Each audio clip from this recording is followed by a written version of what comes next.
ګلالو بچو دا به د حساب حاصل وي چې د دوه نه یو وباسې نو یو پاتې کېږي. د مینې په اصولو کې چې د دوه نه یو وباسې نو یو هم نه پاتې کېږي. یو ورځ د ونې په څانګې طوطي او مینا ناست وو، د مینې څه خبرې اترې یې کولې. نو طوطي ورته ویې چې مینا که چېرې د ژوند په سفر کې داسې وخت راغلو نو ته خو ماما بیله نه پرېږدې. نو مینا ورته ویې چې که زه تا پرېږدم نو ته بیا ما را ونیسه که نه. نو طوطي ورته ویې چې زه تا نشم نیولی. نو مینا دواړې وزرې د ځان نه غوڅې کړي و. طوطي له وویل چې اوس خو دې تسلي وشوه که نه چې زه تا نشم پرېښولی. نو په دې کې یو طوفاني سیلۍ راغلله.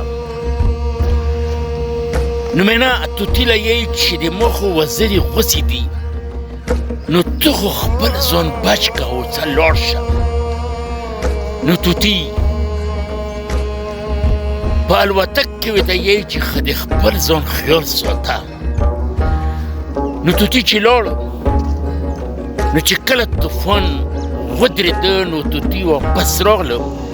نو چې ویې کتلو نو مینا مړه پرته وه او په څانګې ده لیکلي وو چې ظالمه دومره خو به دې ویلي ویم چې زه تا په دې حالت کې څرنګه پرېږدم. نو ګلابر وره رشته که د مینې وي او که د مینې وي دا د اخلاقو و د وفا په اوبو باندې د تنده اموتېږي. د خپل ځان خلاصو ته ډېره مهرباني.